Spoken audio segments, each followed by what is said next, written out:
Hello everyone, मेरा नाम है ऊमजा और कहानी के सिलसिलों में जो आज मैं आपके लिए कहानी लेकर आई हूँ, ये कहानी है एक स्पेशल चीज के बारे में।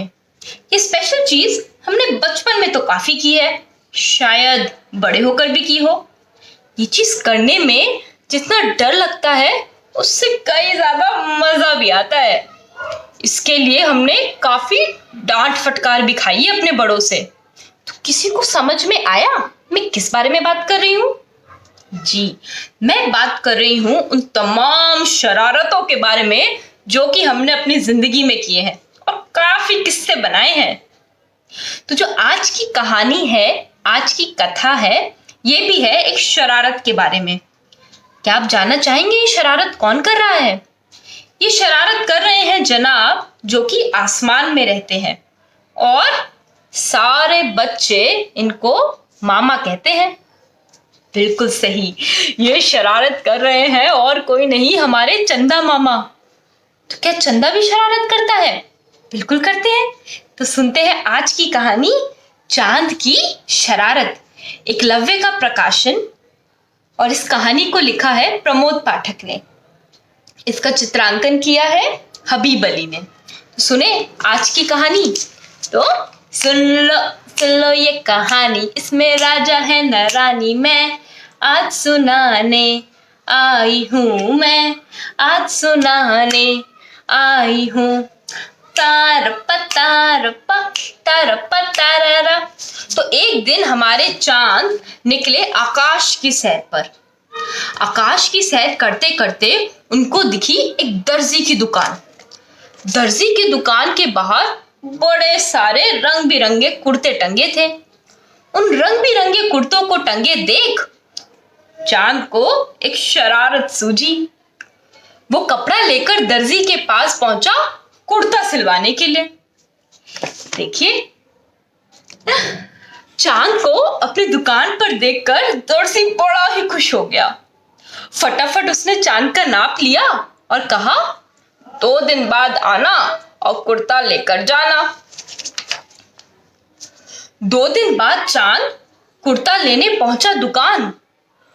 कुर्ता जैसे ही उसने पहना, कुर्ता बहुत ही बड़ा और ढीला सा था।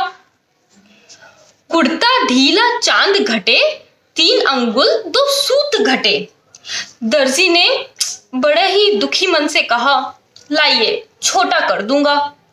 चांद ने एक दूसरा कपड़ा देते हुए कहा, नहीं नहीं, छोटा मत करो, ये लो, इसका दूसरा कपड़ा सिल दो, दूसरा कुर्ता सिल दो।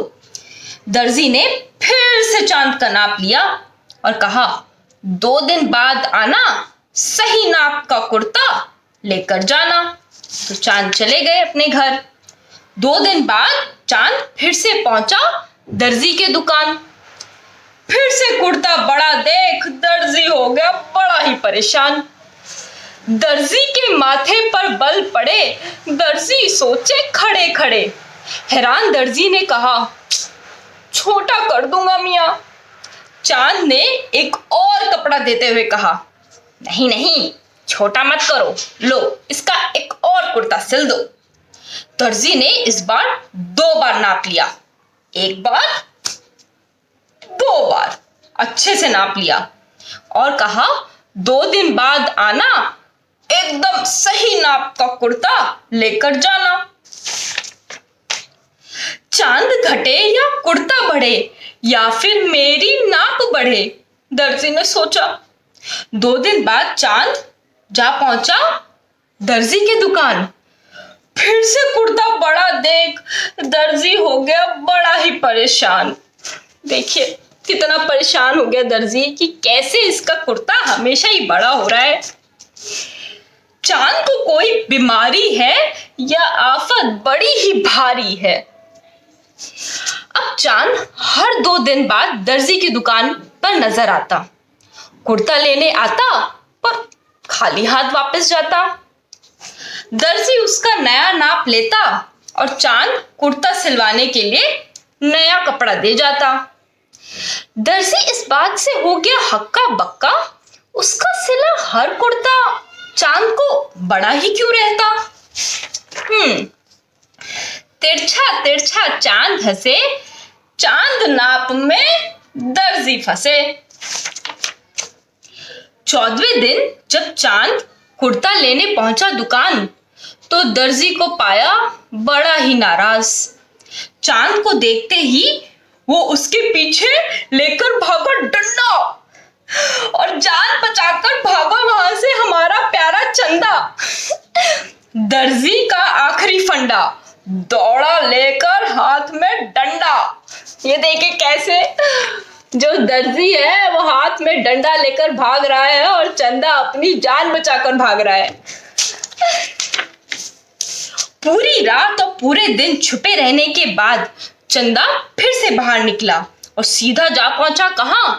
सोचिए, दर्जी की दुकान।